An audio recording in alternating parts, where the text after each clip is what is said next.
E agora nós estamos vivendo essa crise que eu queria que o senhor dimensionasse para nós o que ela representa, de fato, né? Ela é uma crise grave, quer dizer, o Brasil pode voltar a retomar o crescimento com desenvolvimento e geração de empregos, ou nós vamos ficar apenas numa economia rentista voltada para o mercado financeiro e para a produção de commodities?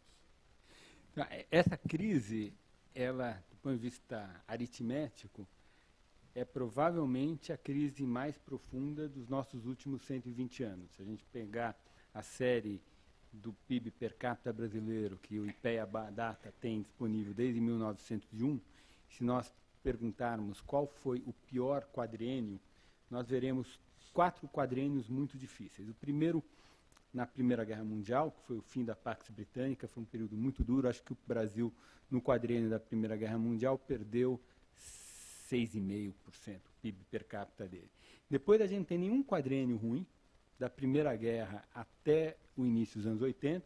O segundo quadriênio muito difícil, 81, 84, que a perda de PIB per capita foi de 9,6%. Tem outro quadriênio muito difícil, que é a transição dos anos 80 para a década de 90, que é a hiperinflação brasileira. Teve uma perda de PIB per capita, acho que de 5,7%, alguma coisa assim. E agora o quadriênio 2014-2017, se as previsões do Instituto Brasileiro de crescimento positivo 0,2% esse ano se materializarem, vai gerar uma queda de 9,8%, seria o pior quadriênio. Então nós estamos falando de uma crise muito profunda que ocorre uma vez a cada 100 anos, uma vez a cada 50 anos. Essa crise, no meu entender, é a conjunção de duas dinâmicas em paralelo, duas dinâmicas independentes que se reforçaram uma à outra. Uma é aquilo que está anunciado, quer dizer, existe o que eu chamei de contrato social da redemocratização, que é o desejo da sociedade brasileira, que ficou expresso no texto constitucional. Não só ficou expresso no texto constitucional, mas em cada eleição ele foi renovado e reforçado, sancionado pela sociedade brasileira como um todo, que é construir no Brasil um estado de bem-estar social padrão europeu continental. Então esse é a primeira agenda. Essa é uma agenda da sociedade, não é uma agenda desse ou daquele governo, e houve um esgotamento desse estado de bem-estar social, no sentido que a partir do governo da presidente Dilma, a gente deixou de ter bases tributárias compatíveis com as demandas do estado de bem-estar social. E ajustes eram necessários. Na verdade, se tentou em 2005, quando o ministro era Antônio Palocci, teve uma certa coalizão que parecia que a gente ia encaminhar na direção de um ajuste estrutural das contas fiscais, uma coalizão que tinha a liderança do ministro Palocci, tinha o Arbix, que era o presidente do IPEA à época, o Tasso Gereissati na oposição apoiava, tinha uma iniciativa do Fábio Jambiagi, do Delfim Neto, tinha todo um entendimento que havia, tanto em setores do governo Lula como em setores da oposição, que era necessário a gente tratar desse problema. E tratar desse problema significa achar novas bases tributárias e fazer reformas para que a taxa de crescimento do gasto primário não fosse necessariamente, em função de legislação, sistematicamente superior à taxa de crescimento do PIB. Isso é uma impossibilidade aritmética no longo prazo. Então, essa é a primeira agenda que entrou em crise lá por 2012, 13 e 14, e que gerou uma trajetória explosiva da dívida. Tem uma segunda agenda, e essa é uma agenda que não é da sociedade, essa é uma agenda dos intelectuais e economistas ligados ao Partido dos Trabalhadores, que é o particular entendimento que essas pessoas fazem do processo de desenvolvimento do leste asiático. Para essas pessoas, para essa tradição de pensamento, do estruturalismo latino-americano, podemos chamar de várias formas, o desenvolvimento econômico do leste asiático está associado ao papel de intervenção do Estado na economia, alocando a poupança social para os setores mais rentáveis ou de maior capacidade de incorporação de progresso tecnológico. Na minha visão, que é uma visão mais ortodoxa, O desenvolvimento do leste asiático não está associado a esses fatores, o desenvolvimento do leste asiático está associado à capacidade que essas sociedades tiveram de produzir os melhores sistemas educacionais de educação pública para todo mundo, de altíssima qualidade. Altíssima qualidade significa que o garoto que vai para a escola na Coreia, quando ele faz aquelas provas padronizadas, ele fica nos primeiros lugares no mundo. Além disso, são sociedades que produziram uma capacidade de poupança doméstica acima de 30% do PIB, uma enorme capacidade de poupança, o que produz em equilíbrio uma taxa de juros muito baixa e um mundo de juros baixos, financiar o desenvolvimento econômico é muito mais fácil. São sociedades com longas jornadas de trabalho e um Estado pequeno, com uma carga tributária pequena, porque para essas sociedades os seguros sociais são entendidos como um problema individual, um problema familiar e não uma obrigação do setor público. Então a necessidade de tributação desses estados é baixa, e estados com uma baixa capacidade, com uma baixa tributação, mas não obstante isso, com uma enorme capacidade de gerar investimentos em infraestrutura física, portos, estradas. Então, na minha visão, são esses fatores que produzem o desenvolvimento econômico da Coreia, de Taiwan, de Japão, de China e assim sucessivamente, e não o intervencionismo. A tradição mais de esquerda, do pensamento heterodoxo, do pensamento estruturalista, acha que não, acha que esses fatores que eu elenquei aqui, eles são mais consequência do desenvolvimento do que causa, e que a causa é o intervencionismo. E por conta desse entendimento, a partir mais ou menos de 2007, da saída do ministro Antônio Palocci da liderança do Ministério da Fazenda, e o ingresso, a ida ao Ministério da Fazenda do ministro Guido Mantega, o diagnóstico mudou e a gente começou com uma agenda de intervencionismo. Indústria naval, conteúdo nacional, mudança do marco regulatório do petróleo, aumento das alíquotas de importação de alguns produtos, mudança do marco regulatório do setor elétrico. Tem uma agenda imensa e, no meu entender, 400 bilhões de recursos do Tesouro Nacional para o BNDES. Toda essa agenda, ela sai muito caro, e ela, no Brasil, sai muito mais caro do que na Coreia. A Coreia fez um pouco disso, não estou dizendo que não fez. Eu só acho que não é isso que determina o desenvolvimento. A Coreia fez muito isso, porque eu estive lá, passei 40 dias, e justamente no momento que ela começou a surgir para o mundo. Né, o governo coreano fez obras gigantescas de infraestrutura, inclusive no Rio Han, pontes, inclusive a indústria automobilística, que pertence ao governo coreano. Ela é uma empresa que surgiu através do governo, né? Ou seja, ele tinha esse viés também. Agora, tudo isso que o senhor comentou é verdade, né? É uma sociedade que é diferente, né? Não, e há uma compatibilidade, né? Se você porque essa política industrial que os economistas heterodoxos brasileiros gostam muito, ela envolve alocar poupança para aquele lugar que alguém acha que é melhor. A alocação de poupança significa algum subsídio público.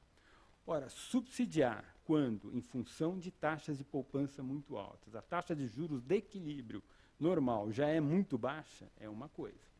Subsidiar quando a sociedade tem uma carência de poupança estrutural e, portanto, as taxas de juros de equilíbrio são muito altas, gera um custo fiscal muito maior.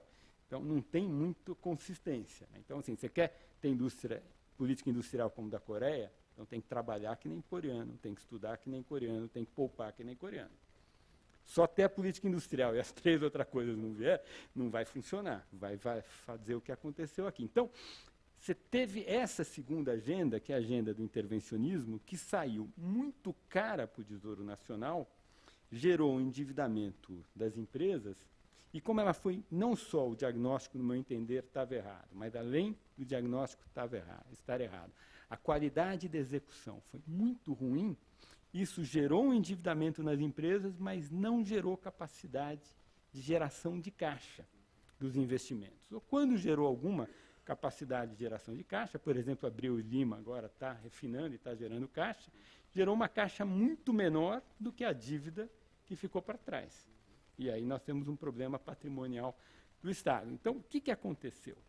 Esse excesso de endividamento fez com que um longo programa de investimento tivesse que parar. Por quê? Porque não dá para eu continuar me endividando se eu gero dívida e não gero geração de caixa, ou gero uma geração de caixa muito aquém do que o necessário para pagar aquela dívida. Então, no meu entender, essa crise é a junção desses dois fenômenos. O primeiro, o endividamento, que começou a sair do controle em função do esgotamento fiscal do contrato social da redemocratização, por um lado, e, por outro lado, uma outra agenda que não tem nada a ver com o contrato social da redemocratização, que é o intervencionismo, que gerou um esgotamento fiscal também e, principalmente, uma dificuldade de manter programas muito ambiciosos de investimento que se esgotaram. Tanto é que, para entender essa crise, a gente tem que entender o investimento. O investimento, este ano, vai ser 1/4, na verdade, 26,5% abaixo do investimento de 2013. E esse esgotamento é por conta desse motivo. Então, é uma crise profunda, no meu entender, produzida por essas duas dinâmicas, e, evidentemente, uma reforça a outra. Porque o intervencionismo piorou a capacidade de crescimento da economia brasileira, porque gerou uma baixa eficiência, não gerou ganhos de eficiência, pelo contrário. Ora, quando a economia cresce menos, a relação dívida-PIB, né, cresce mais lentamente. Né? Que a gente tem uma razão, no numerador tem a dívida, que está crescendo em função da distância entre gasto e tributação, e no denominador a gente tem um PIB. Se o numerador cresce muito, mas o PIB está crescendo muito, os problemas estão administrados. Ora, o esgotamento do contrato social da redemocratização fez com que o numerador começasse a crescer muito rápido. E as ineficiências que foram produzidas pelo intervencionismo excessivo do governo petista fez com que o numerador parasse de crescer. Portanto, a razão explodiu e é nesse problema que a gente se encontra hoje. Eu tinha duas questões para a gente, e aí é muito bom, porque no fundo eu aqui estava lembrando que a gente, quer dizer, as duas outras pessoas que nós havíamos entrevistado aqui são economistas, também o professor Ladislau, né, Dalbó, e o ex-ministro Brescia Pereira, que esteve aqui também conosco. E também, juntamente com você, são uma espécie de economista que não fica no economês, explica as coisas argumentativamente. Eu acho isso muito interessante. Queria aproveitar um pouco a sua presença aqui, Samuel, também para que a gente passe um pouco dessas questões de tal modo que os nossos espectadores aqui e também pelo Facebook possam entender. Então, eu gostaria um pouco, eu estava até pensando em fazer outra questão, mas eu achei tão interessante o debate que você pôs aqui, que eu acho que ia ser importante a gente pensar uma coisa, quer dizer, sobre a questão do intervencionismo, para que, né, o nosso público entenda. Quer dizer, a sua discordância com a intervenção do Estado na economia, ou se é a forma do intervencionismo, né? Porque muita gente acredita que existem economias, quer dizer, que se desenvolveram porque o Estado não interviu, né? E isso não é verdade. Nós pensarmos nos Estados Unidos, os Estados Unidos teve exatamente, quando ele começou a se tornar uma grande potência industrial, uma forte intervenção estatal, né? Por exemplo, o mecanismo das ferrovias, que implicaram a interiorização, foi todo patrocinado pelo Estado, né? Paralelamente a isso, a construção de pequenas universidades, em pequenas cidades, quer dizer, universidades agrícolas, centros de pesquisa, que dinamizaram enormemente a agricultura americana, totalmente patrocinada pelo Estado, né? Quer dizer, que usaram depois desse mecanismo de transporte, etc. Ou seja, então é uma falácia dizer, como muita gente diz e tal, que os Estados Unidos foram o país onde o mercado desenvolveu-se meio que espontaneamente, né? Quer dizer, eu não conheço nenhum exemplo histórico onde o mercado tenha se desenvolvido espontaneamente, nem mesmo a Inglaterra, né? E que foram através de tarifas alfandegárias, então, inclusive até a Segunda Guerra, no caso dos Estados Unidos, né? Então teve um projeto de intervenção massiva na economia, mas aí era bom que você discutisse isso e explicasse, então, que tipo de... Quer dizer, se é a mera intervenção do Estado ou é o tipo de intervenção que o Estado faz, né? Não, certamente é o tipo, né? Porque a gente sabe que tem certas deficiências de mercado que, sem uma intervenção estatal, você não vai resolver. Questões de infraestrutura, por exemplo, é um exemplo mais gritante do que questões de infraestrutura, são questões associadas a progresso tecnológico. né? Tem um custo social, tem um retorno social alto, tem um risco privado muito grande, né? No Brasil, a gente tem o exemplo da Embrapa, que se aproxima muito dessa experiência das universidades e das escolas agrícolas americanas. Então, acho que tem inúmeras áreas em que a ação estatal é absolutamente necessária. Tem esse tema das barreiras alfandegárias, a gente sabe que um dos motivos da Guerra Civil Americana está associado a esse tema, não foi só o tema da escravidão, mas a impressão que eu tenho é que a intervenção estatal nos Estados Unidos, ela sempre foi mais bem desenhada e ela foi menor em valor, né? O custo que gerou para o Estado da intervenção foi sempre menor, né? A intervenção do BNDES, os 400 bilhões do Tesouro Nacional BNDES, eu vi outro dia uma conta do Manuel Pires, foi o secretário de Política Econômica, quando o ministro era o Nelson Barbosa, e em 2015, a conta do subsídio é alguma coisa como 57 bilhões de reais. Quer dizer, isso é 2 bolsas família, quase 1% do PIB de subsídio. Isso é uma insanidade. Então, acho que tem a questão do desenho e tem também uma visão de que o desenvolvimento é um fenômeno essencialmente institucional. Instituições corretas até para que o Estado resolva as falhas de mercado e instituições corretas para os mercados funcionarem direito. Então, essa é a minha interpretação. A minha interpretação é que o processo de desenvolvimento é um processo de desenvolvimento institucional. As instituições são construídas corretamente e corretamente significa, inclusive, resolvendo aquelas intervenções que são absolutamente necessárias, porque o mercado não vai dar conta, né? Setor educacional é o exemplo mais dramático disso, principalmente educação fundamental de qualidade. E, com instituições corretas, o desenvolvimento vem. A grande dificuldade é que isto que eu falei agora, que é quase uma trivialidade, é fácil de falar, difícil de ser implantado e não tem uma fórmula pronta, né? Cada sociedade, por tentativa e erro, vai escolhendo o seu método, o seu modelo, o seu jeito, de acordo, inclusive, com a sua tradição política e da sua história, né? Você não dá para pegar uma instituição que foi pensada em outro lugar, transpor para cá. A gente também aprendeu que o processo de desenvolvimento institucional ele tem que ser incremental e respeitoso com o status quo. Quer dizer, a gente tem que entender por que a gente chegou onde a gente está e, a partir de onde nós estamos, para onde nós queremos ir, né? Então, só para ficar no exemplo, para ilustrar isso que eu estou falando, quando as pessoas falam de reforma política, que é um tema importantíssimo, começam a falar de modelo misto, modelo alemão, eu não gosto.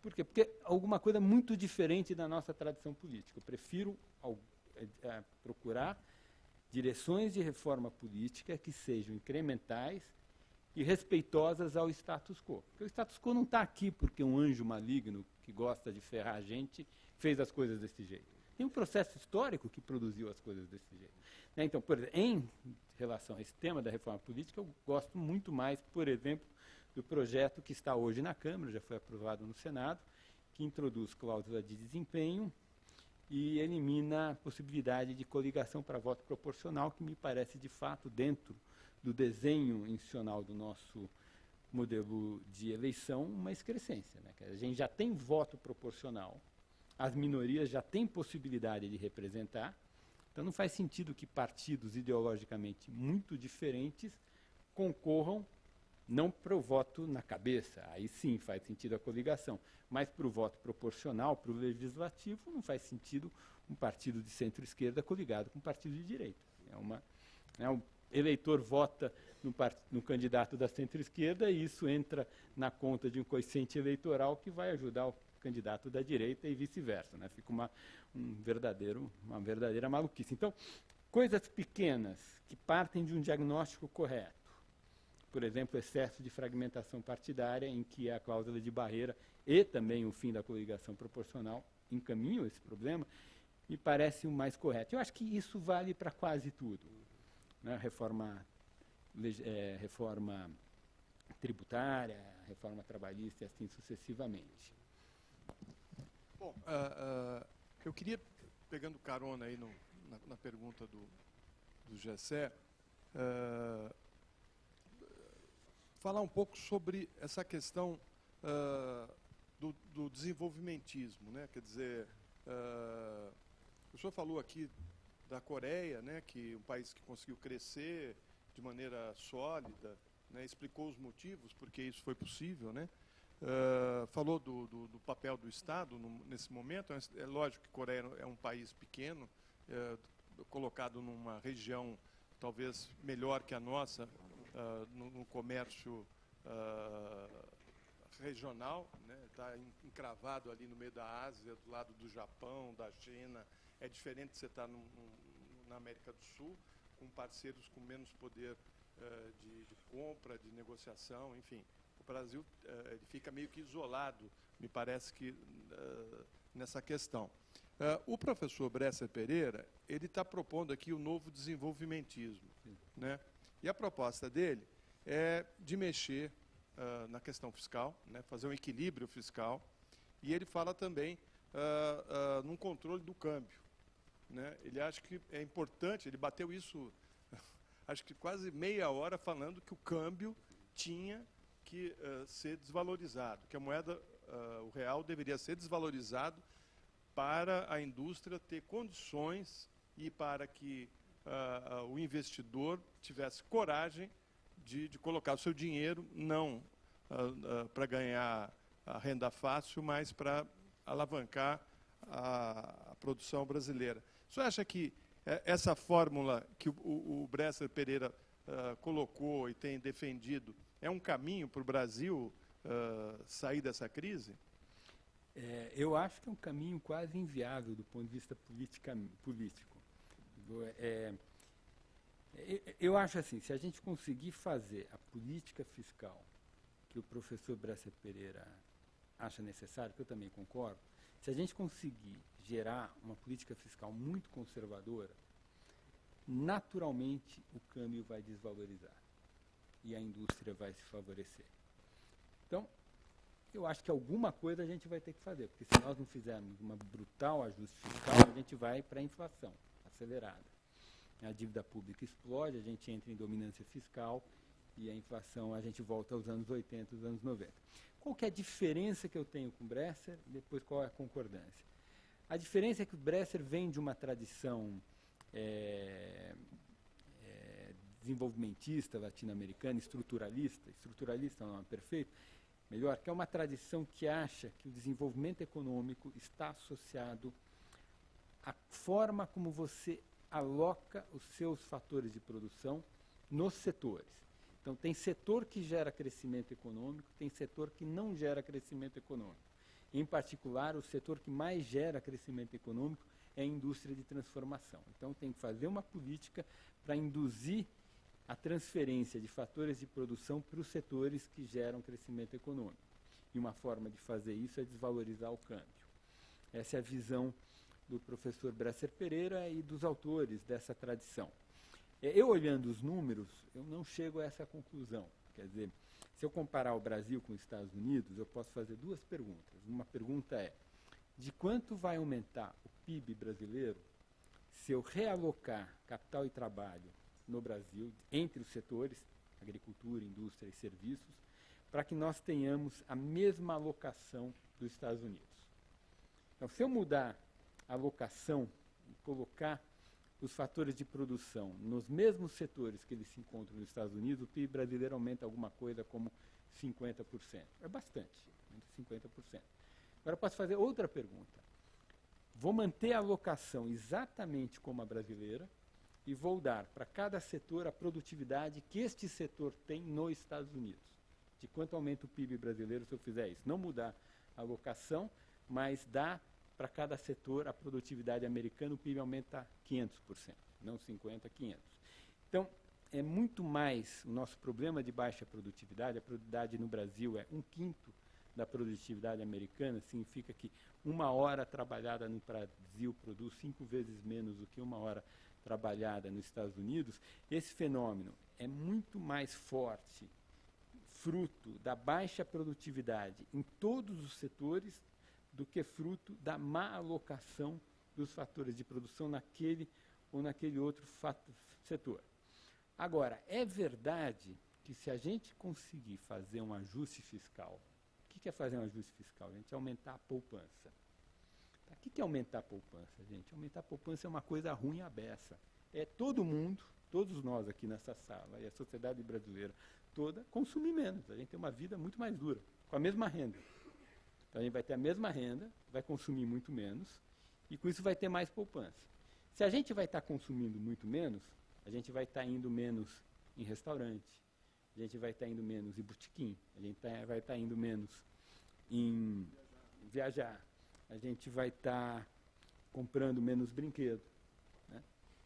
Bom, se a gente está fazendo isso... Aliás, falando nisso, desculpe interromper, eu gostaria de pedir para o pessoal ligar o ar-condicionado, que está muito quente aqui, não está não? Mas vamos lá. Então, bem, mas se a gente vai fazer tudo isso, vai ter muito menos gente trabalhando nos botequins, muito menos gente trabalhando nos restaurantes, muito menos gente trabalhando nas indústrias de brinquedo, e assim sucessivamente. Onde vão estar essas pessoas? A China poupa metade da renda. Onde estão essas pessoas lá na China? Estão construindo metrô, estão construindo ferrovia, estão construindo hidrovia, estão construindo aeroportos, estão construindo portos, estão dando aula, percebe? Então, se eu aumentar a poupança, naturalmente a demanda por bens de consumo cai, e aumentando a demanda por bens e reduzindo a demanda por bens de consumo. O que é bem de consumo? A gente deu um monte de exemplos, né? Quase tudo que eu dei de exemplo é serviço. Tem um outro bem de consumo, mas o grosso do consumo é serviços, né? E muitas vezes serviços pessoais. Então, quando a poupança sobe muito, a demanda por serviços cai. Reduzindo a demanda por serviços, o preço do serviço que é? Salário cai, salários caem. Caindo o salário, o mercado de trabalho é um só. O trabalhador que trabalha no serviço pode trabalhar na indústria e vice-versa. Essas coisas se comunicam. Então, caindo o salário, a indústria fica mais competitiva. Então, aumentar a poupança significa, simultaneamente, desvalorizar o câmbio. Não o câmbio nominal, mas desvalorizar o câmbio significa, o que a gente chama de câmbio real, significa o preço dos bens ficar maior relativamente ao preço dos serviços, ou o preço dos serviços ficar relativamente menor do que o preço dos bens. Então, quando a gente aumenta a poupança numa sociedade, é isso que acontece. Quando isso acontece, o que acontece? Fica barato exportar, porque a indústria é competitiva, porque os serviços e os salários são baixos frente ao preço dos bens. E é isso que acontece em todo o Oriental. Japão, Taiwan, China, Coreia, todos esses caras cresceram muito, com muita poupança, e tinha muita indústria. Agora, a minha causalidade é a inversa da do Bresser. O Bresser acha que eu desvalorizo o câmbio, e aí aparece a indústria e poupança. Eu acho que não, infelizmente eu não acredito nisso. Eu acho que é assim. Você tem que fazer um monte de maldade para a poupança aumentar. Porque é só maldade que faz a poupança aumentar. Sinto muito, é assim que é, a vida é dura. Economia é cheia de trade-offs.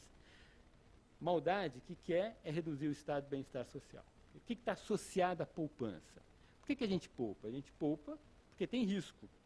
E a gente poupa para fazer uma reserva frente ao risco. Se você tem estado de bem-estar social, o estímulo a poupar é menor. Então, por que a China poupa 50% da renda? É porque é cultura diferente? Não, não é cultura diferente, gente. Se você trouxer o chinês para o Brasil, ele vai se comportar que nem brasileiro. Se você botar um brasileiro morando na China com aquelas instituições, ele vai se comportar que nem um chinês. O problema é que na China, você ficar doente, se você não tem dinheiro, você não vai para o hospital, não tem a saúde pública.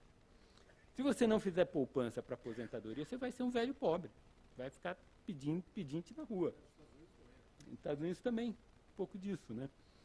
Então, essa escolha que a sociedade fez, ou não fez lá na China, um governo autoritário, então você não tem seguros sociais quase nada, isso gera uma brutal necessidade de poupança. Essa brutal necessidade de poupança faz com que os salários sejam muito baixos frente ao preço dos bens, na verdade faz com que os serviços sejam baratos frente aos bens. Mas como serviço para produzir tem muito trabalho, e bens para produzir tem mais capital, serviços muito baratos relativamente aos bens é exatamente igual trabalho muito barato frente ao capital. E aí fica fácil exportar, fica fácil produzir indústria, o juro fica barato e tudo segue. Diferentemente, eu acho que se a gente aplicar a ideia do Bresser de desvalorizar o câmbio para a poupança aumentar, a poupança não vai aumentar. Vai acontecer o que sempre aconteceu no Brasil, que vai aumentar a inflação. Então, para que seja possível desvalorizar o câmbio, a gente simultaneamente tem que fazer o ajuste fiscal. Porque o ajuste fiscal é aumento de poupança. Aí sim.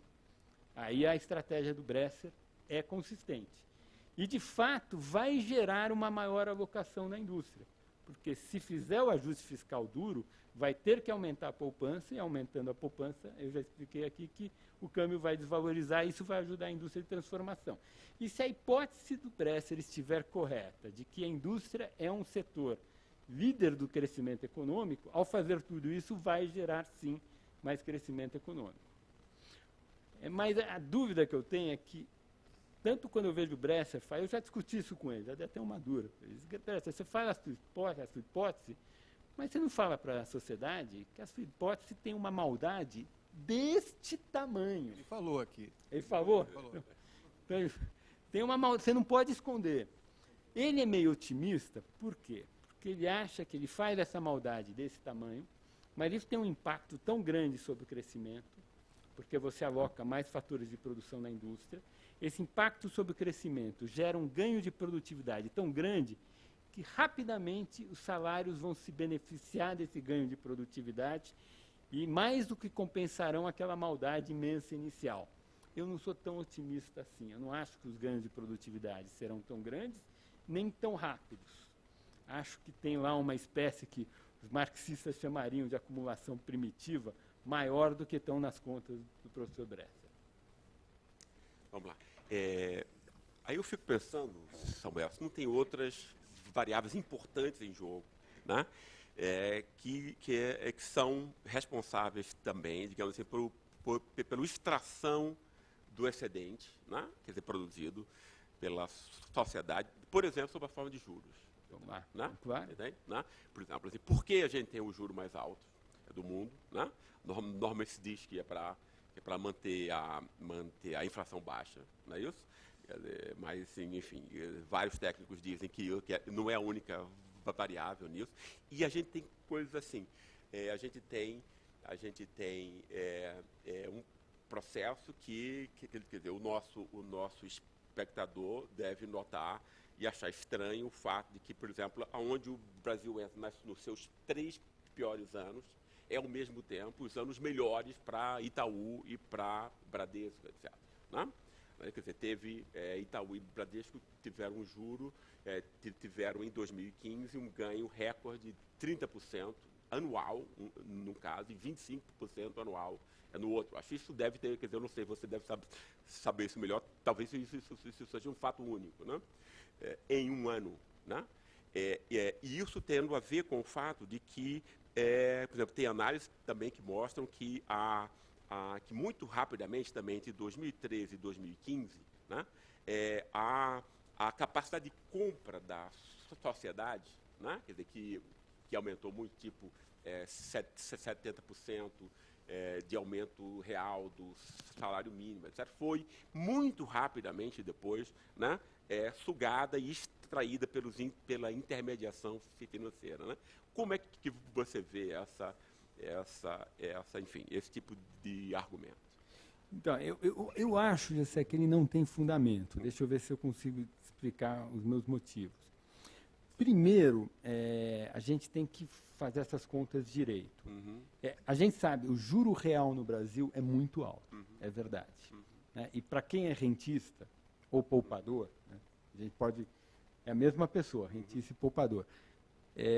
Morar num país de juro alto é bom.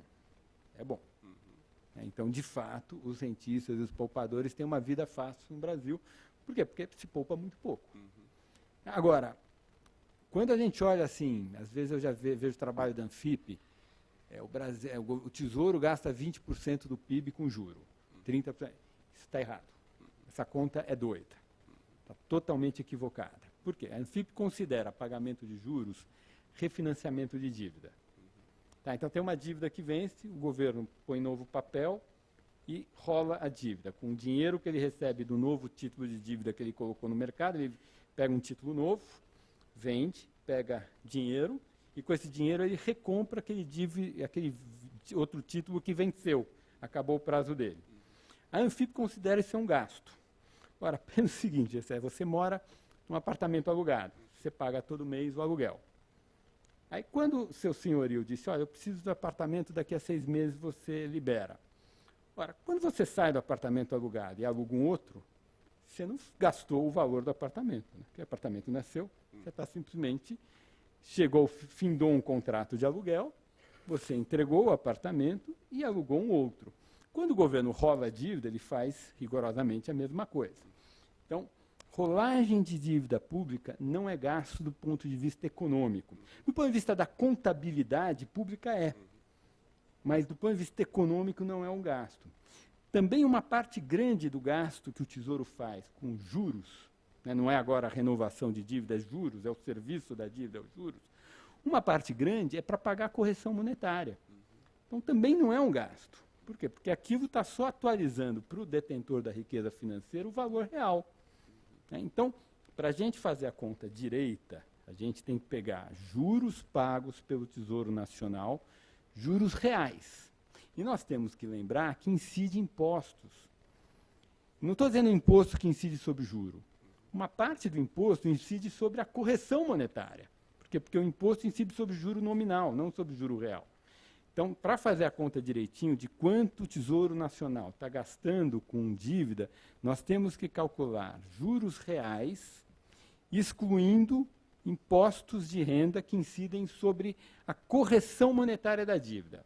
Então, se você fizer essa conta, você vai ver que, em média, o Tesouro Nacional gasta por ano uns 3% do PIB. É muita coisa. Os Estados Unidos gastam meio, porque os juros lá são muito baixinhos. Às vezes, o juro real agora está zero, ele gasta zero.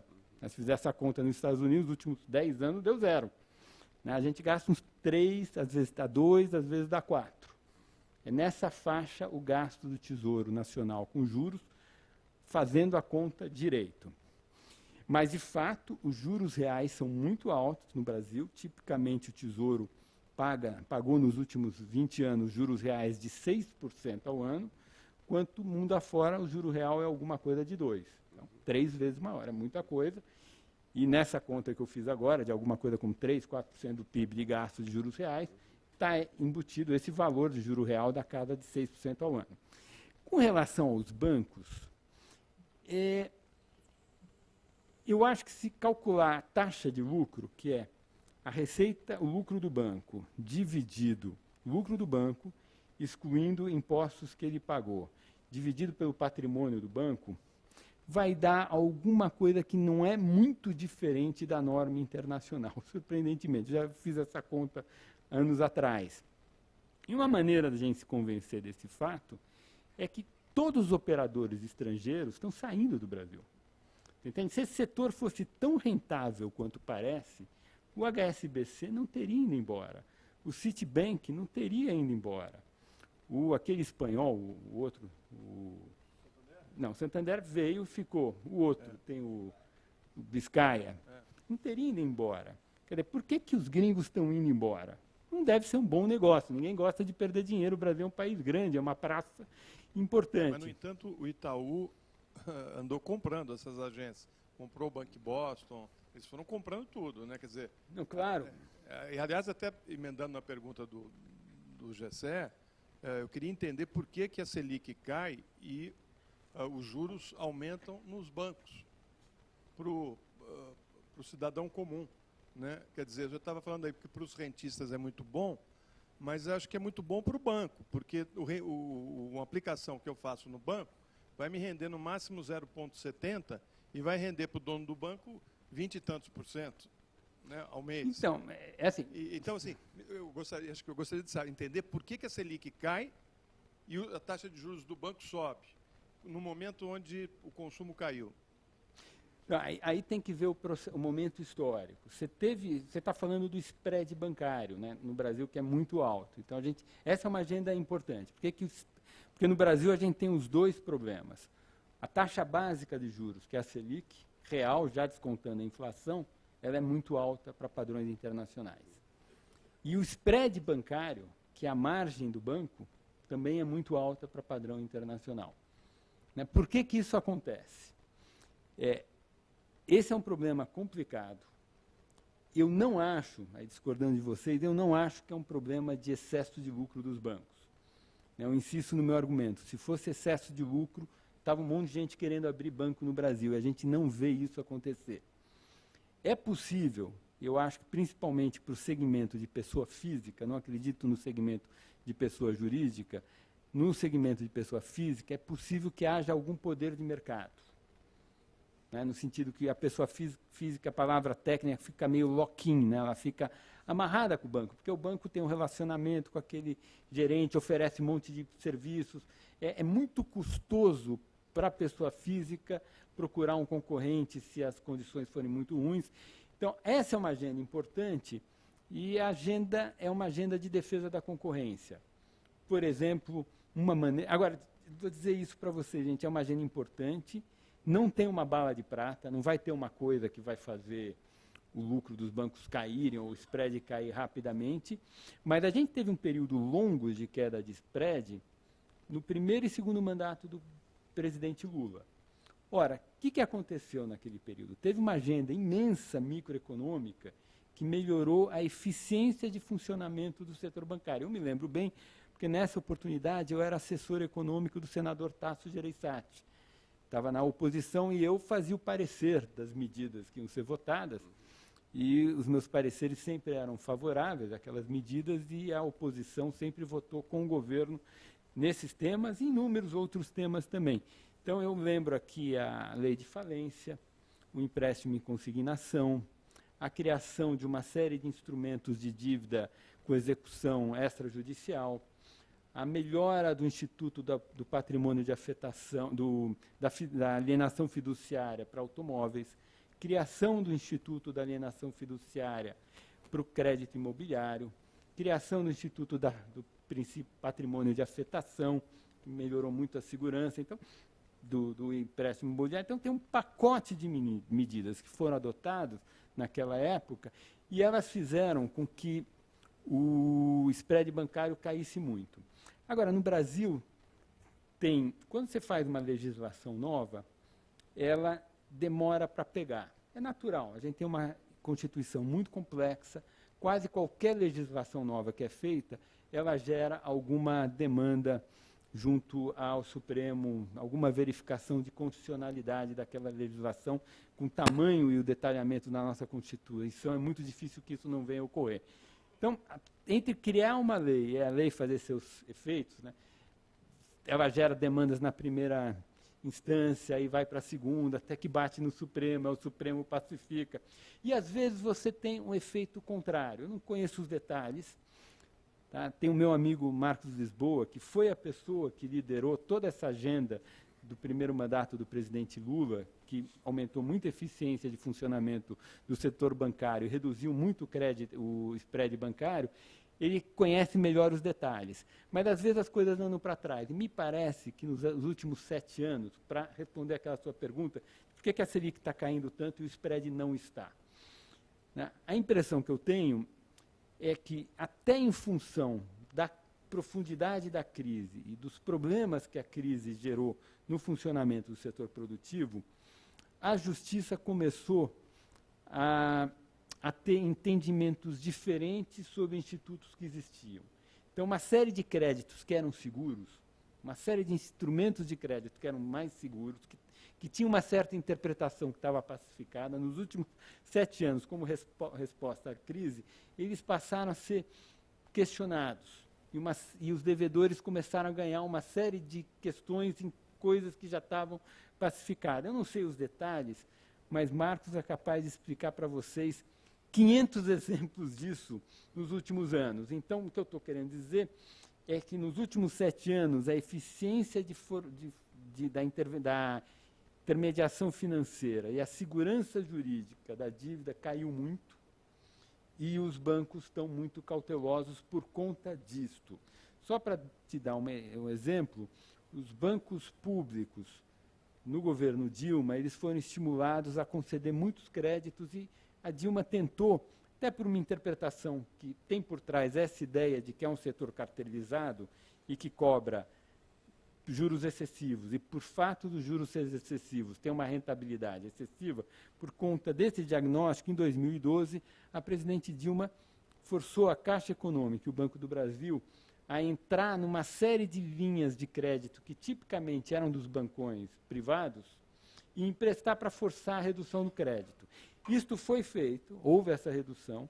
A carteira de crédito, que a gente chama de créditos livres, né, porque os bancos públicos, em geral, eles são muito bons, são acostumados à intermediação dos créditos direcionados, né? Agrícola, com o Banco do Brasil, imobiliário, com a Caixa Econômica Federal, ou para o desenvolvimento industrial, com o Banco Nacional de Desenvolvimento Econômico e Social, né? Os créditos livres é uma expertise mais do setor privado. A Dilma mandou os bancos públicos a emprestarem na marra para tentar reduzir o spread bancário, e eu acompanho todo mês esse dado. A gente, lá onde eu trabalho, a gente faz uma conta da inadimplência dos bancos públicos no crédito livre.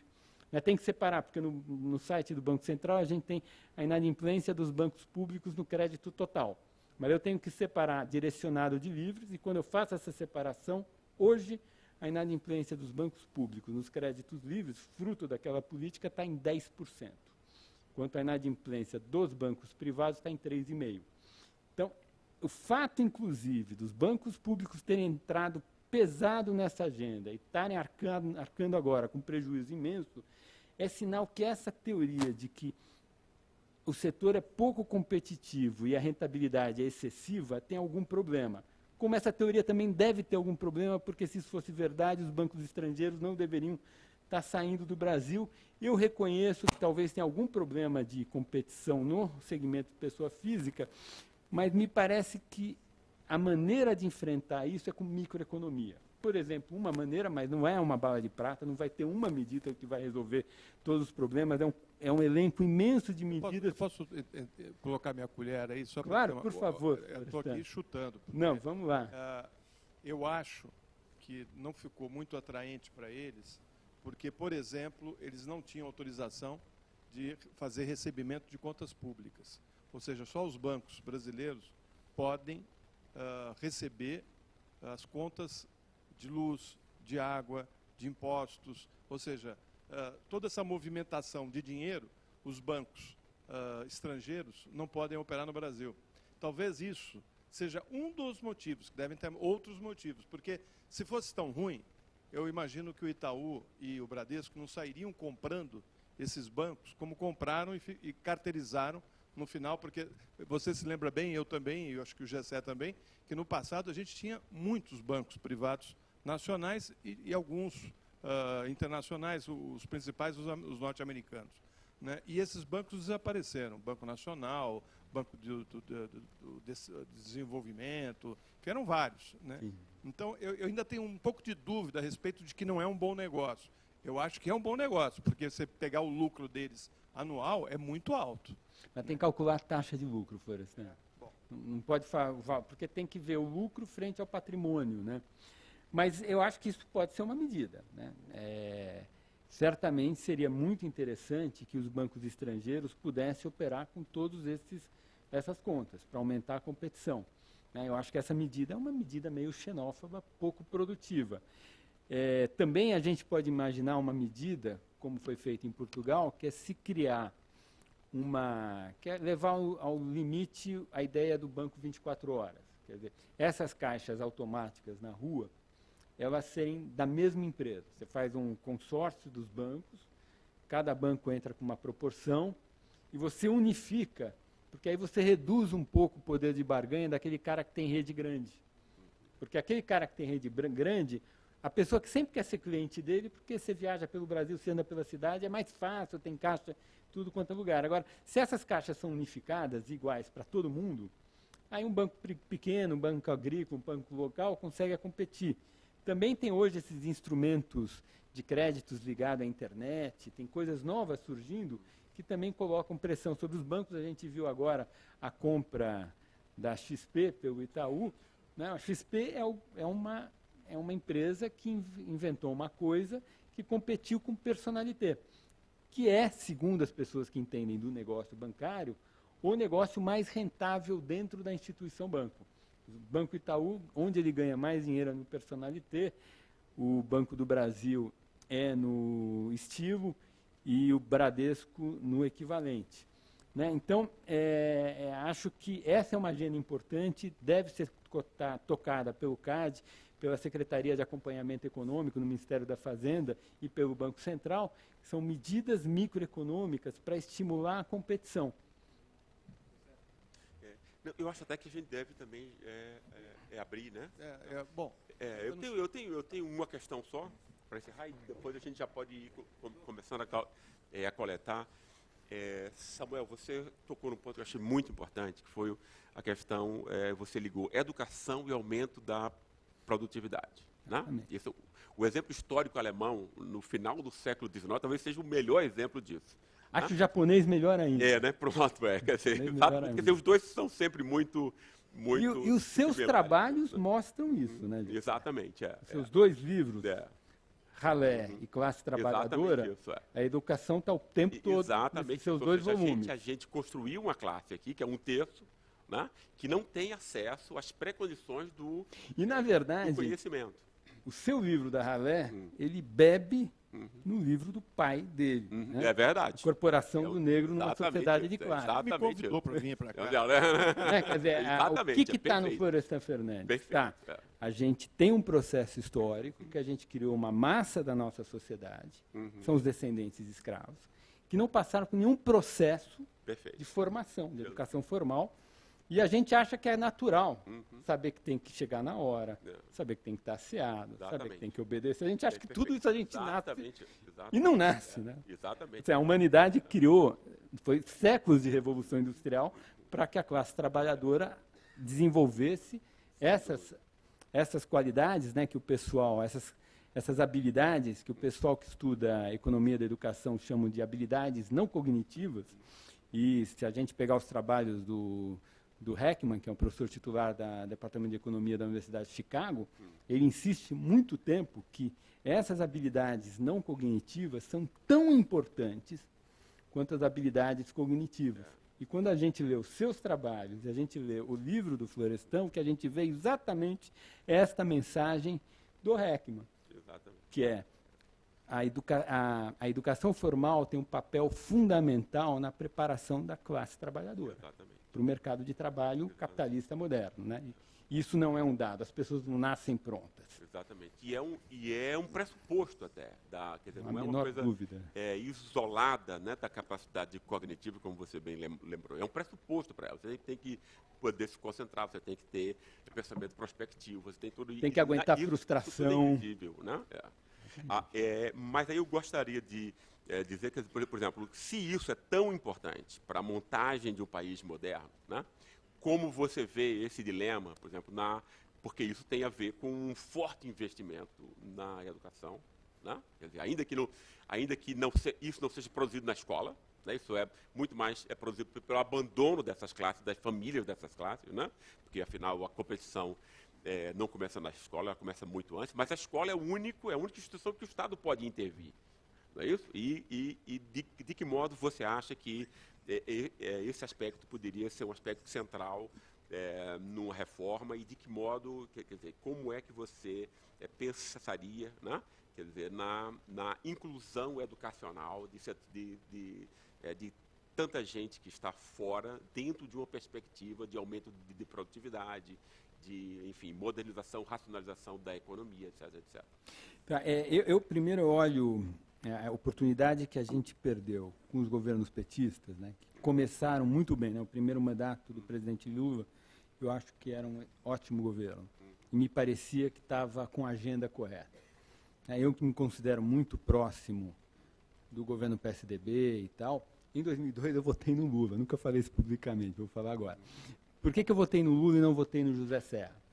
Porque o José Serra, apesar de ser uma pessoa que eu respeito muito e é palmeirense que nem eu, o José Serra, ele é um desenvolvimentista.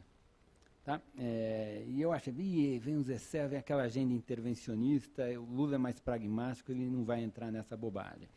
Por que isso me preocupa? Porque, historicamente, a experiência que a gente tem, dado que nós poupamos pouco, não cabe dentro do Tesouro Nacional, intervencionismo e área social simultaneamente. Enfim, o orçamento público não acomoda os dois. Quando nós fomos muito intervencionistas com Getúlio Vargas, o investimento em educação era nada, nada vezes nada. Nos anos 50, a taxa bruta de matrícula era 50%. Provavelmente 7 de cada 10 garotos de 7 a 14 anos estavam fora da escola. Tá? Isso no governo Juscelino, no governo Getúlio Vargas, no Estado Novo. A gente não tem bons dados para a República Velha, não deveria ser diferente. Então, sempre que a gente trouxe uma agenda desenvolvimentista, faltou dinheiro para a área social. A gente gastava nos anos 50, com educação, 1,5% do PIB. Sendo que desses 1,5%, meio era superior. Porque também a gente fazia uma coisa maravilhosa. A gente tinha uma escola pública, todo mundo entrava, os pobres eram reprovados, aí os filhos de rico iam para o médio, e aí a gente começava a gastar dinheiro. Então, no médio, nos anos 50, a gente gastava por cada aluno 10 vezes mais do que a gente gastava com cada aluno do primário e ginásio, e com os alunos que iam para a universidade, a gente gastava 70 vezes mais. É uma coisa maluca, toda regressiva. Então, tem esse problema. A gente poupa pouco, a gente tem que fazer escolhas. E gente que poupa pouco tem menos condições de barganhar na economia global do que quem poupa muito. Tá? Então, às vezes eu acho a esquerda, me incomoda, porque a esquerda ela quer um mundo de fantasia. Ela quer ter algum campo de escolha sem que o país tenha condições. Então, todo mundo fala, a China tem conta de capital fechada. É verdade, a China tem conta de capital fechada. Quem poupa 50% do PIB, portanto tem um juros internos super baixinho, pode fechar a conta de capital. Então a gente tem que fazer com que as escolhas elas sejam consistentes. Vamos voltar para a sua pergunta da educação. Acho importantíssima, esta é a prioridade. Eu, inclusive, não acho intervencionismo, porque a interpretação que eu tenho do desenvolvimento econômico é mais institucional do que o Estado liderando o processo, apesar de eu reconhecer que tem algumas ações ligadas principalmente à educação, progresso tecnológico e infraestrutura que tem que ter uma presença estatal forte. Mas eu acho que hoje o nosso problema em educação é menos de falta de recursos, a gente gasta 6% do PIB com educação. Eu tenho essa série de gasto público com educação da Coreia desde 65. A Coreia nunca gastou mais do que 3,5%. Nunca gastou mais do que 3,5% com educação. E, no entanto, eles fizeram uma brutal revolução. Mesmo quando eles eram mais pobres do que a gente, quando o PIB per capita coreano era menor do que o nosso, eles gastavam alguma coisa da ordem de 3,5% do PIB. E conseguiram fazer uma brutal revolução. A gente tem um problema fiscal sério. Eu acho que não tem a menor espaço fiscal da gente sair de 6% de educação e ir para 10%, que era o objetivo no Plano Nacional da Educação que tinha sido votado, acho que no governo Dilma. Não tem dinheiro. Não tem, acho super legal gastar 10% da educação se a gente tivesse dinheiro. Né? Tem que tributar muito mais. Com 6%, a experiência internacional diz que se a gente aplicar direito, dá para ter uma educação legal, gastando 6% do PIB. A maior parte dos países gasta menos do que isso, mesmo quando eles tinham a renda per capita que o Brasil tem hoje. Então, eu acho que hoje a agenda da educação é uma agenda de eficiência.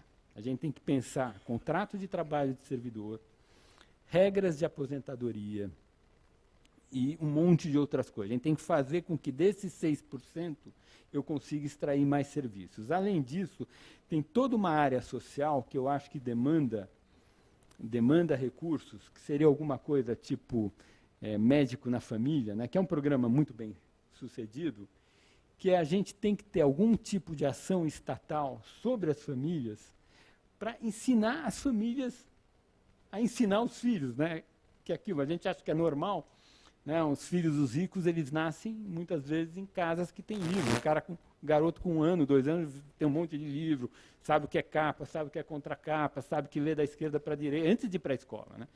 E uma família das classes desfavorecidas brasileiras, nada disso é dado. Né? Então você precisa, às vezes eu penso, a gente tem que ser meio criativo. Né? Penso muito o caso de Israel. Israel é um país que tem um problema, o país está em guerra. todo jovem israelense passa 3 anos no exército. Não é assim? A gente tem uma guerra que a gente precisa travar, que é pegar esta ralé e dar status de civilização moderna. Isso é dar valores ligados à capacidade de absorver e digerir conhecimento. E isso nós estamos perdendo, essa guerra nós estamos perdendo. A gente não consegue fazer isso. A gente bota o garoto na escola, isso a gente faz, conseguimos construir escola, conseguimos contratar professores para colocar os garotos na escola, coisa que no passado nós não fazíamos. Então, esse é um efeito positivo da redemocratização, mas a gente não consegue fazer com que o garoto ande, né? Às vezes eu penso, olha, os jovens brasileiros, universitários, eles têm que ir para a guerra. A gente tem que fazer uma ação social pesada, intermediada pelo Estado, organizada pelo Estado, mas com a nossa juventude, com a ação social, para interferir na vida das famílias e trazer cultura para dentro dos lares brasileiros. Eu acho que aí a gente vive o problema de quem é o pai da educação no Brasil, né? Porque não é nem do governo federal, não é nem do governo estadual, não é nem do municipal, e é de todos, né? E então, assim, eu acho que talvez o primeiro passo seria ter algum dos entes aí da federação, quer dizer, os governos do estado, o município ou a federação, ser responsável pela educação, inclusive pela questão do plano de educação a ser colocado em prática no Brasil. Me parece que esse é um ponto fundamental, além dos... talvez a gente economizasse nesse investimento na educação se a gente conseguisse resolver esse nó que é a educação, que um fala, não, esse problema não é meu, é do outro, né, e fica nesse jogo, e aí o outro fala, não, o governo do estado recebeu os recursos, mas não fez, o município fez, enfim, essa confusão toda. E eu acho que, nesse momento, o que se coloca em pauta são as reformas. O senhor falou da reforma fiscal, né, a gente falou da reforma da Previdência, então, trazendo aqui já as perguntas das pessoas que estão aqui acompanhando e do pessoal que está no Facebook, a Gisele Coelho Nascimento, que é agente de fiscalização do TCM, pergunta, qual seria o impacto da reforma trabalhista no aumento da poupança? E o da reforma da Previdência? Eu começando pelo final, a reforma da Previdência ela tem um impacto imediato no aumento da poupança, né, porque a reforma da Previdência ela reduz em valor presente o benefício. Né? Ao reduzir em valor presente o benefício, a pessoa, para ter o mesmo padrão de vida, vai ter que poupar mais. Né? Então, e tem evidência empírica muito clara de países que passaram por reforma, tipo a que se pretende fazer no Brasil, que a taxa de poupança se eleva quando você faz esse tipo de reforma. Evidentemente, poupar mais ninguém quer, por isso que as pessoas resistem a uma reforma previdenciária. A reforma trabalhista, a função dela não é tanto na poupança, é no aumento da eficiência de funcionamento do mercado de trabalho brasileiro. A gente tem um excesso de litigiosidade, uma litigiosidade imensa, e a gente não tem uma adaptação das nossas instituições, do nosso contrato de trabalho, a modernização das relações de trabalho. O nosso contrato de trabalho ele é muito desenhado pensando um trabalhador que trabalha num chão de fábrica, 40 horas por dia, jornadas de 8 horas, com uma parada para almoço, e a gente tem uma sociedade de serviços, da informática, e a gente em que tem muitas jornadas intermitentes, em que tem home office e um monte de outras coisas, né, o trabalho doméstico, e a gente precisa criar uma institucionalidade que acomode essas novas formas de trabalho. Então, eu acho que a reforma trabalhista ela vai reduzir a taxa de desemprego e vai gerar crescimento econômico, porque é uma reforma microeconômica que aumenta a eficiência de funcionamento do mercado de trabalho. Qual que era a primeira parte da sua pergunta? Era justamente essa. O impacto da reforma trabalhista no aumento da poupança. Então tá ótimo, já foi. Bom, o José Fernando Andrade Costa, da Universidade de Santo Amaro, que é professor de Psicologia Social, pergunta, poderia falar quais as maneiras mais eficientes de implementar o imposto progressivo e o combate à evasão fiscal? Tá, minha impressão é que no Brasil não tem muita evasão fiscal. Qualquer lugar no mundo tem alguma evasão. Eu acho que o maior problema no Brasil é de elisão fiscal e não evasão. Eu acho que hoje tem essa agenda que está voltando a ficar uma agenda importante, que é a agenda do aumento da progressividade da estrutura de impostos de renda. No meu entender, essa agenda requer a gente, por um lado, repensar os regimes especiais de lucro presumido e de simples. Um monte de gente que é CLT, começa a ficar muito caro ser CLT, então as altas rendas do contrato de trabalho, elas estão escapando do fisco, porque estão indo para o lucro presumido e para o simples.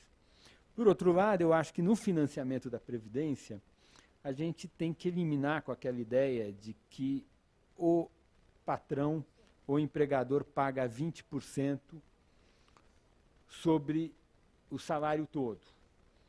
Tá? Eu acho que tem que ser 20% sobre o salário do teto da Previdência. Por quê? Porque a contribuição patronal ser 20% sobre o salário todo, isso estimula demais, além de ser injusto, atuarialmente é injusto, isso estimula demais as pessoas irem para o lucro presumido e para o simples. Então, eu acho que a gente tem que atuar nas duas pontas, tem que reduzir a elisão fiscal que está no lucro presumido no simples, tem que tributar de alguma forma mais os dividendos e lucros distribuídos pelas empresas que trabalham no lucro presumido no simples, e, por outro lado, tem que reduzir um pouco o custo previdenciário das altas rendas no sistema CLT. Porque a gente fala em alíquota máxima do imposto de renda é 27%, isso não é verdade. Para quem tem salário alto, é 47%, porque ele paga 20% de contribuição patronal sobre o salário todo, e não sobre o teto da Previdência, que é de onde vai sair o benefício que ele terá quando ele se aposentar. Então, nós já temos no imposto de renda pessoa física, para as altas rendas, uma alíquota de imposto que bate quase em 50%. Fora a bitributação, né, que impacta. Eu queria fazer só uma troca aqui de microfone, porque esse microfone está com problema. Então, vamos trocar para não dar... o José Nito Costa, que é jornalista, pergunta: o fato de termos um governo ilegítimo chegando ao poder através de um golpe parlamentar contribui para que o país se alongue na crise, visto que o presidente não é uma figura bem aceita aos olhos internacionais e nacionais? Esse cenário político não afastaria investimentos externos e internos? Aliás, até o Moody rebaixou o Brasil, né? Nós caímos já para uma área de perigo, né? Saímos de uma... E também a entrada de dólares caiu no mês de junho, acho que foi em 4 bilhões de dólares, foi a queda que a gente teve. O senhor acha que isso tem a ver com a crise política, a falta de confiança? Não há menor dúvida, né? Aquele episódio do dia 18 e todo o imbróglio que se seguiu está gerando enormes problemas. A gente vai ter uma oportunidade de lidar com esses problemas no processo eleitoral do ano que vem, quando a gente eleger um candidato com legitimidade, né? Eu espero que no debate eleitoral do ano que vem nós tenhamos uma conversa como as que a gente está tendo aqui. Foi o que o Bresser falou para a gente aqui semana passada. Em que os desafios e as dificuldades sejam claramente tratados. Eu acho que uma parte muito grande dos problemas que a gente está vivendo aqui é porque o processo eleitoral de 2014 foi de muito baixa qualidade. Todo mundo escondeu da população os problemas. Naquela época eu era assessor do senador Aécio, estava na equipe dos economistas que estava trabalhando, e as poucas vezes que me perguntaram sobre o tema previdenciário, eu sempre disse que tinha que ter reforma previdenciária. Nunca escondi isso de ninguém. Também disse que tinha que aumentar a carga tributária, dado o problema fiscal. Nunca escondi isso de ninguém. Eu acho que essa estratégia que os políticos têm tido, que a candidata, então, Marina Silva, chamou, acho que cunhou muito bem a expressão, ganhar perdendo, né, que é você esconde os problemas, vende o paraíso para ganhar a eleição, e passou a eleição, você mente deslavadamente. Eu acho que isso acabou. Acho que não tem espaço para isso. E eu espero que o nosso próximo processo eleitoral ele ocorra num nível muito diferente do que ocorreu no passado. E a gente tem que ter um princípio básico. O Brasil é um país complexo, muito desigual, muito heterogêneo, não tem solução mágica. Assim. Não são os banqueiros os culpados, não são o capital internacional que nos explora, não tem um anjo maligno que nos explora e que se eu eliminar esse agente do mal, os nossos problemas estão resolvidos. Cada uma desses temas requer, como a gente já discutiu aqui, uma longa agenda, em geral uma agenda de reforma microeconômica, que é uma agenda técnica, aborrecida, cansativa, e que a gente, com muita paciência, o governo com muita paciência, tem que tocar cada um desses temas. Cada um desses temas é difícil. Por exemplo, o tema de aumentar a competição bancária. A gente viu que a Dilma tentou usar um atalho. Eu até entendo o desejo dela de usar o atalho e o sentido de urgência. Não funciona. Ela só conseguiu gerar um enorme prejuízo nos bancos públicos, que estão com uma taxa de inadimplência nos créditos livres da ordem de 10%. Bom, agora vamos às perguntas do Facebook. O Davi Balsamo pergunta: como buscar um modelo de desenvolvimento econômico sem governo? Isso não existe. Não existe, né? Não conheço. Quer dizer, você tem Hong Kong, né? Talvez seja o que a gente mais perto tem de um modelo estritamente liberal. Hong Kong é uma cidade-estado, né? Como a gente discutiu aqui, o modelo americano teve muita intervenção, mas a intervenção não é que é zero intervenção, não intervenção sem governo. Mas você tem que ter governo no lugar certo, com os mecanismos de controle certos.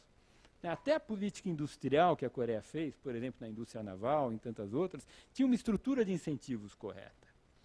Se tinha certas medidas de desempenho, se o conglomerado empresarial, que era objeto daquela política industrial específica, não atingisse o desempenho, a política era eliminada, tinha que pagar o benefício que tinha recebido. Então, tem lá todo um desenho. Você tinha, por outro lado, um enorme processo de escolarização da mão de obra, que gerou a mão de obra compatível. Aqui a gente quis fazer estaleiro, instalou em estaleiro, contratou gente, a primeira coisa teve que botar todo mundo numa escola rápida para os caras aprenderem a ler e escrever. Porque você não tinha trabalhador naquele período que soubesse ler e escrever para virar um soldador. Tá? Então, essas coisas têm que ser feitas com cuidado, com bom desenho, e não foi isso, infelizmente, que nós fizemos nos últimos anos. O Vladimir Leôncio pergunta: a Coreia é um modelo a ser seguido pelo Brasil? Eu acho que não. Eu acho que o modelo asiático não é o nosso modelo. Por uma simples razão. O modelo asiático só funciona com taxas cavalares de poupança. O brasileiro não gosta disso. Eu confesso que eu também sou brasileiro, também não gosto de poupar muito. Né? E o modelo oriental ele é um pouco injusto. Porque pega a China agora. Está crescendo 6, 7% ao ano. Né? Poupança de 50% do PIB. Então a China hoje tem uma renda igual à brasileira. A renda per capita, eles já alcançaram a gente. A renda per capita deles é igual. Só que a gente consome 80% do PIB, eles consomem 45%. Então, na verdade, se eu medir o consumo per capita deles, é metade do nosso, com a mesma renda. Claro, eles poupam muito mais do que a gente. Como é que é nos Estados Unidos? Nos Estados Unidos é parecido com o Brasil, mas uma poupança maior. A gente poupa 15%, o americano poupa 20%. Sendo que a poupança nos Estados Unidos é um pouco maior do que o número oficial, porque tem uma parte da renda deles que não aparece. Onde que não aparece? É nas transações correntes com o resto do mundo. Estados Unidos é o banco do mundo. O que significa isso? Ele capta recursos baratos. Todo mundo quer ter dólar e ele, portanto, por ter esse poder, ele consegue captar recursos pagando um juro muito pequenininho. E aí o dinheiro vai todo para lá e eles reinvestem esse dinheiro no resto do mundo, no que a gente chama com renda variável, né? Participação, investimentos diretos. E isso tem um retorno muito maior do que o que eles captam. E uma parte dessa renda que é gerada, que é renda da inteligência, das instituições, da capacidade produtiva daquele país, não aparece diretamente nas contas racionais. A maneira de ver isso é que é uma coisa engraçada. Os Estados Unidos deve para o mundo, né? Mas se olhar a conta de renda deles, é sempre credora. Então, é como se não devesse. Por quê? Porque a dívida que eles têm não é dívida, porque o passivo deles, o que eles devem para o mundo, custa barato, E o ativo que eles têm, que é menor do que o passivo, mas rende muito. Então, gera uma renda liquidamente positiva, apesar de, aparentemente, eles serem devedores do mundo. Na prática, se fizer a conta direita, eles são credores. Fazendo todas essas contas, os Estados Unidos devem ter uma taxa de poupança que deve ser alguma coisa como 7 pontos percentuais maior do que a nossa. Bom, a outra questão do Vladimir é o seguinte: o senador Tasso Gereissati apresentou um projeto de LC para a criação de uma lei de responsabilidade orçamentária. O senhor conhece esse projeto e acha que sua aprovação seria importante para o Brasil? Eu acho que sim. Eu estou bem distante desse projeto, mas quando eu estava no gabinete do senador, eu trabalhei no gabinete lotado, no gabinete do senador, entre 2003 e 2010. E a gente começou a lidar com essa legislação naquela época. Faz muito tempo isso. Mas eu não me lembro os detalhes da legislação, já soube, mas eu acho que ela é um instrumento importante para organizar melhor a estrutura do orçamento. Mas eu não me lembro mais qual era o foco. Tá? Esqueci. O Lúcio Alves pergunta: o mercado é realmente o vitalizador da economia em detrimento do Estado? Não, a gente tem que ter uma harmonia entre os dois. Eu acho que tem coisas que o Estado faz muito mal, tem coisas que o mercado faz mal. E tem coisas que o Estado faz bem, tem coisas que o mercado faz bem. A gente tem que atribuir a cada um deles o que ele faz. E tem trade-offs também, tem trade-offs. Por exemplo, se a gente quer ter bancos públicos, pode ser bom ter bancos públicos. Numa hora de uma crise como 2008, você pode usar os bancos públicos para fazer uma política contracíclica e ajudar a crise a não ser tão profunda. Os Estados Unidos não têm esse instrumento, não tem. Por outro lado, não existindo bancos públicos, primeiro a competição é maior. Um dos fatos que faz, provavelmente, com que eventualmente o ganho de Itaú e Bradesco seja maior, é porque tem muito ganho público, banco público e banho público tem uma folga administrativa. Tem evidências que foram levantadas pelo economista João Manuel Pinho de Mello, professor do INSPER, que agora está em Brasília, numa secretaria de reformas microeconômicas, que ele mostrou que quando você tem uma cidade pequena, né, você tem dados, tem Banco Central, tem base de dados muito interessantes, você pega uma cidade, tem uma agência privada de um banco e outra agência de outro banco, ele mostra que a rentabilidade dessa agência é maior quando o outro banco é público. Se o outro banco é privado, a rentabilidade é menor. Então, por exemplo, e tem outro economista, Alexandre Randes Barros, que é professor titular da Federal de Pernambuco, que ele tem alguns artigos mostrando que a existência de uma parcela muito grande do mercado bancário brasileiro de propriedade pública ajuda a aumentar a rentabilidade dos bancos privados. Bom, o Eduardo Ribeiro, ele pergunta, ele é auditor do TCM, acho que é Ribeiro ou Piero, bom, não entendi direito aqui, mas enfim, o Eduardo, que é auditor aqui do TCM, pergunta: neste domingo, o senhor citou a resistência à reforma da Previdência pelo setor público em razão do fim da reciprocidade entre benefício de aposentados e salário de servidores ativos. Disse que era o primeiro passo para conter os privilégios de corporações. Como é que o senhor poderia explicar melhor isso? O contrato de trabalho que o setor público oferece para servidor público é um contrato muito benevolente. Eu acho que são condições de trabalho muito benevolentes. O Tesouro Nacional e os tesouros estaduais estão quebrando por conta disso. Você oferece contrato vitalício com estabilidade total, aposentadoria integral e o princípio da paridade entre o benefício do ativo e do inativo. Esse negócio não fica de pé. As contas das previdências estaduais estão todas estourando, o Rio de Janeiro estourou, os outros estados, Rio Grande do Sul estourou, e os outros estados vão atrás. Além disso, o fato de existir a paridade entre o benefício do ativo e do inativo, me parece que tira demais o poder de gestão de pessoal do executivo, do poder executivo. né? As condições da economia mudam ao longo das décadas. O progresso tecnológico muda. A escala de salário entre as diferentes funções muda. Então, de repente, tem uma função que, para eu ter um profissional bom, de boa qualidade, eu tenho que pagar mais, eu não posso fazer isso, porque senão eu tenho que pegar todo mundo que foi aposentado em outra realidade e transferir aquele ganho para o aposentado. Agora, isso não faz sentido e eu acho que é injusto, do ponto de vista da sociedade. A gente sabe que as regras previdenciárias do setor público são um dos maiores causadores de desigualdade na sociedade brasileira. Se eu pegar o Brasil, e essa conta, esse trabalho, tem inúmeros trabalhos feitos com isso, eu posso olhar a desigualdade do país antes do Estado e a desigualdade do país depois do Estado. Então, o que é a desigualdade do país antes do Estado? É a renda que as pessoas ganham. Depois do Estado é a renda das pessoas, líquida dos impostos e benefício e bruto dos benefícios ganhos e salários públicos. Qualquer lugar do mundo, a desigualdade antes do Estado é muito maior do que a desigualdade depois do Estado. No Brasil, a desigualdade antes do Estado é igual à desigualdade depois do Estado. Isso não quer dizer que toda a agenda de melhora da desigualdade brasileira é mudar as condições de aposentadoria de servidor público. Não.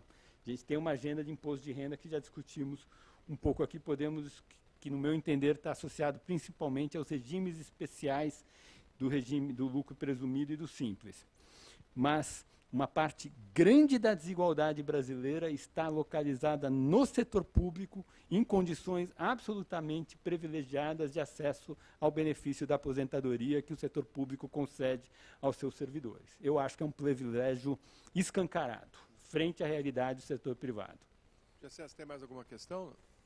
Eu só queria encerrar, professor, fazendo uma questão política, já que o senhor trabalhou diretamente com o senador Tasso Gereissati, esse momento que nós estamos vivendo na nossa política. Porque me parece que o Congresso que está aí, ele, por conta de todas as denúncias feitas, né, a nossa política perdeu credibilidade junto à população e há uma situação de sensação de ilegitimidade da classe política por conta desses escândalos no Executivo e no Legislativo.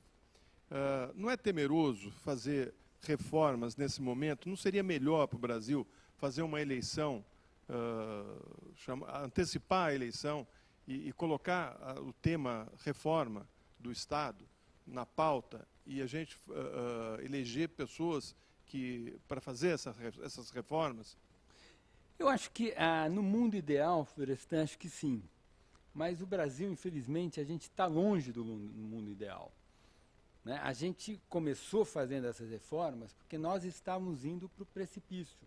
Né? Acho que quando a gente analisa os processos, ou os fatos, ou as decisões que são tomadas, a gente sempre tem que analisar do ponto de vista do processo histórico que gerou.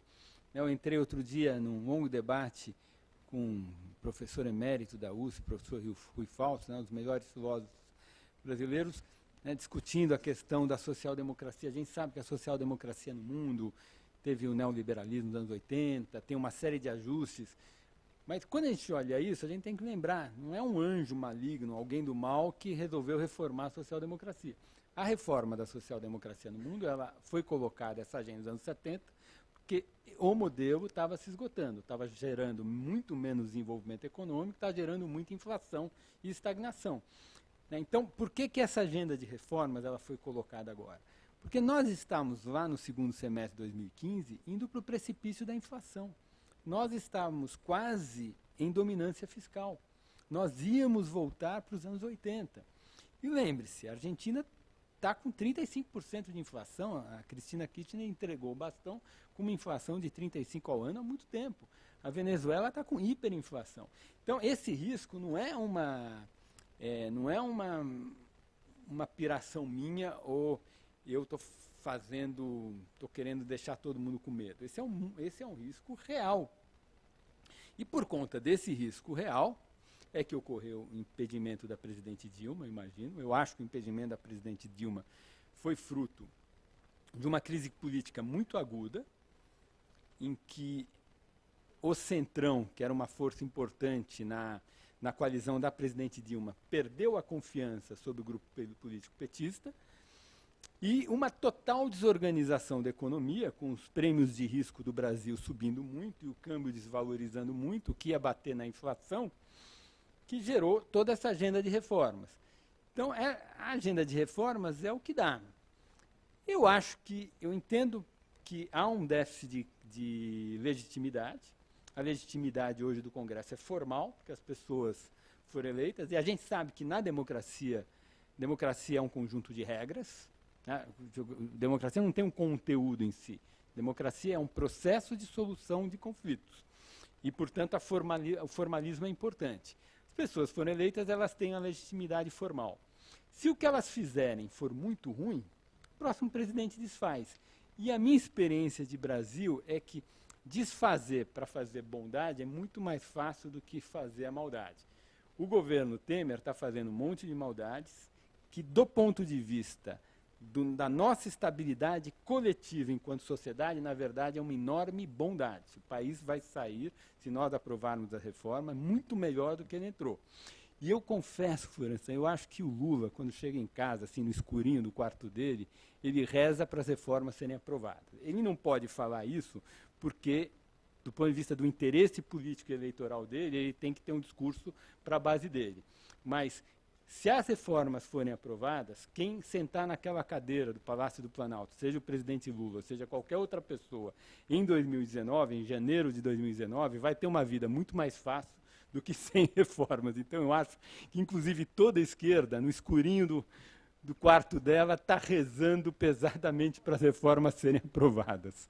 Bom, o André Galido, para encerrar agora a última pergunta, que é aqui da Escola de Contas, ele é coordenador, ele pergunta: a Islândia entrou em uma forte crise econômica por volta de 2007. A principal razão apontada para essa crise foi ações praticadas por instituições bancárias, diversos organismos internacionais. Diversos organismos internacionais propuseram uma agenda de redução estatal para superar a crise.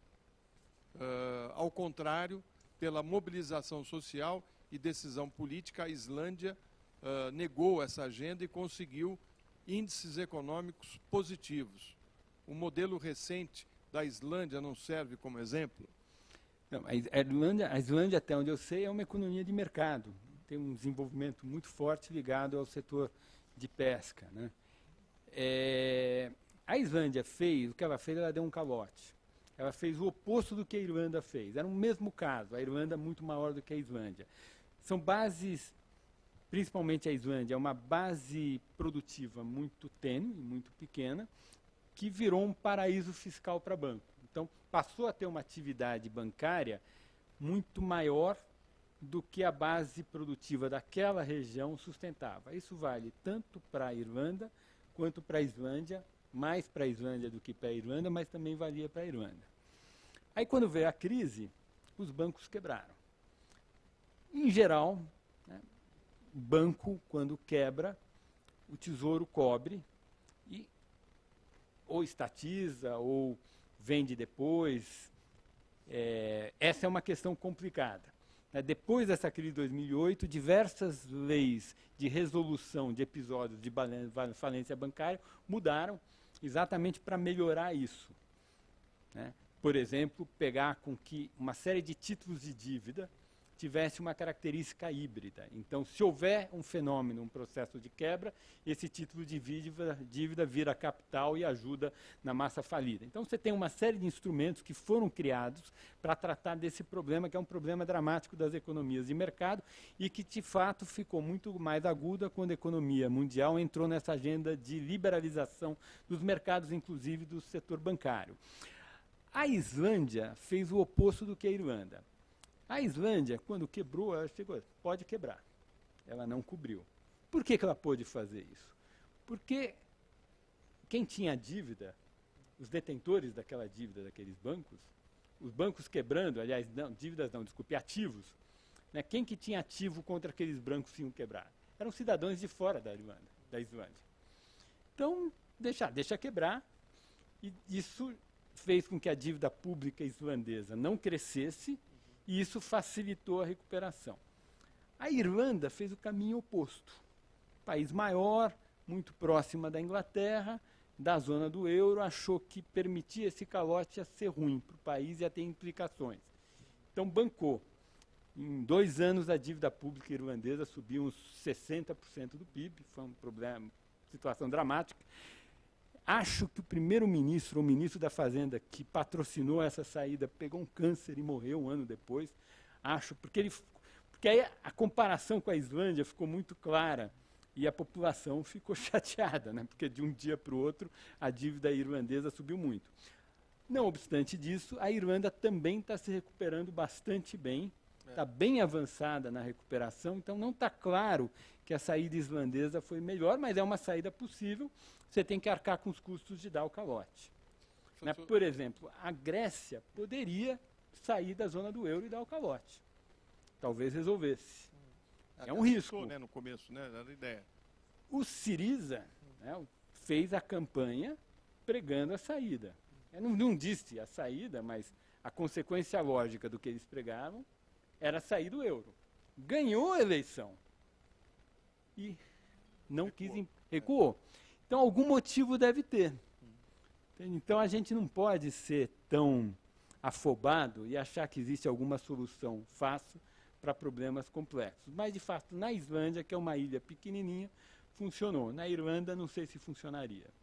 Professor Samuel Pessoa, obrigado pela sua participação aqui no programa Encontros, ao Gessé, que participou também aqui, que está sempre aqui com a gente. Né? Essa é uma ideia do Gessé, da gente fazer esse bate-papo.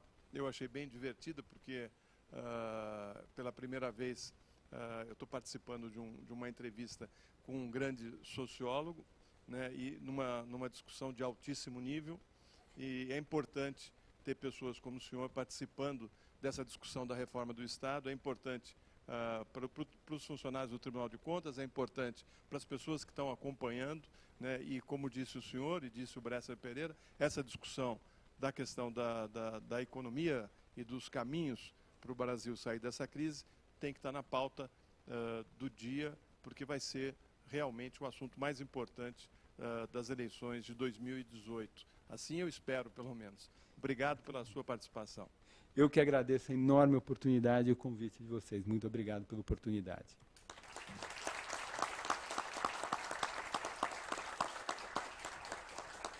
Bom, o programa Encontros fica por aqui.